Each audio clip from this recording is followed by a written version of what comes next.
Hello guys, welcome back. So guys, I thought it was generally time to find out who the ultimate Gaia machine is in Horizon Zero Dawn.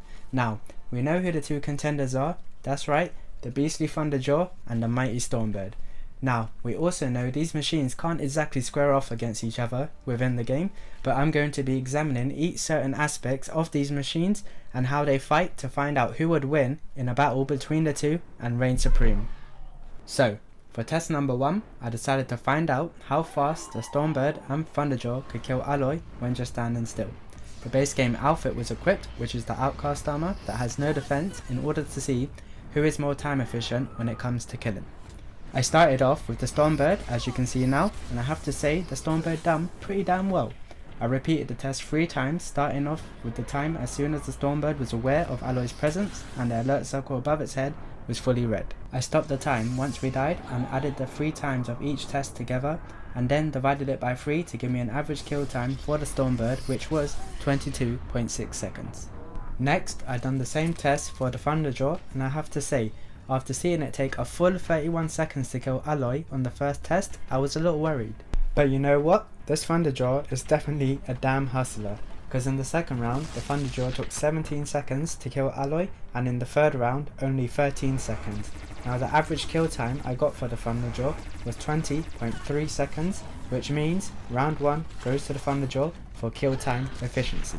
One thing I would like to point out guys is watching the Stormbird and Thunderjaw take out Aloy on multiple occasions. They seem to use different techniques each time they do it. Now I think this is bloody brilliant and says a lot about Guerrilla Games. So here we have an in-game breakdown of the Stormbird and the Thunderjaw. Now looking at each component of each machine, it seems they both have certain components vulnerable to tear, fire and freeze, but both of them seem to have a good resistance against electrical attacks. But 2 components put the Thunderjaw at a disadvantage here, and they are his heart, which is vulnerable to all, and the power cell, which is vulnerable to shock. And it just so happens the Stormbird can dish out some powerful shock attacks, so for me, round 2 goes to the Stormbird, as it has less weaknesses than the Thunderjaw and less components that can be targeted. So it seems the Thunderjaw has 1 point and the Stormbird has 1 point.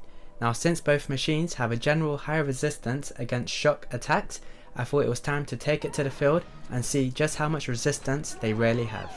To test the shock resistance of both machines, I will be using the same shock bomb on the Stormbird and the Thunderjaw and aim for different parts and components of their bodies.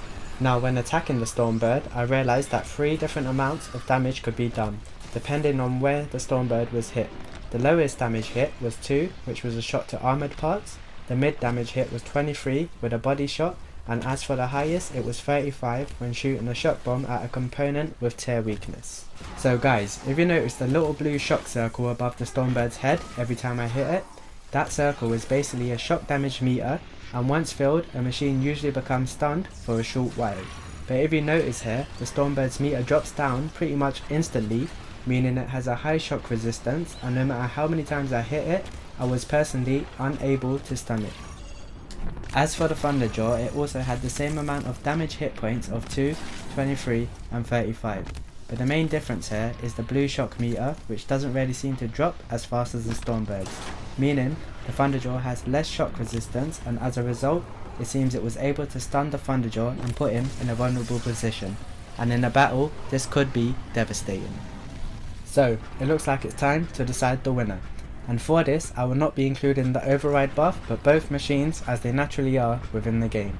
So, we know both machines have shock-based attacks, the Stormbird's lightning gun and the Thunderjaw's energy-based cannons. Now from the test, we have seen the Thunderjaw has a quicker kill time, meaning he wastes less time in a fight, but the Stormbird has less weaknesses and has a higher resistance to shock, and cannot be stunned so easily. So it looks like the Stormbird has an edge, since if the lightning gun manages to hit the Thunderjaw and stun him, it could potentially be game over right there. Now the Thunderjaw is a pretty fast mover and doesn't tend to stay in one spot for too long, but since the Stormbird is a flying machine with a high shock resistance, the Thunderjaw is left with no choice but to use ranged attacks, which will stop his maneuverability as he stays in one spot when shooting, making him an easy target.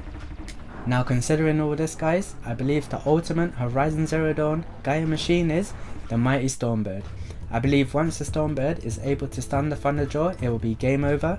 I also have the feeling this is why Guerrilla Games didn't allow the two to square off in the current version of the game, as the Stormbird could best the Thunderjaw by constantly stunning it. And since the Thunderjaw is the face of Gaia's machines in Horizon Zero Dawn, like John Cena is the face of the WWE, Guerrilla Games just couldn't let this happen. And there you have it, the Stormbird is Horizon Zero Dawn's most mightiest machine. So anyway guys, thanks for watching and I hope you enjoyed this video. Let me know what you think in the comments below, but in the meantime please subscribe for more content and I will definitely catch you in the next one.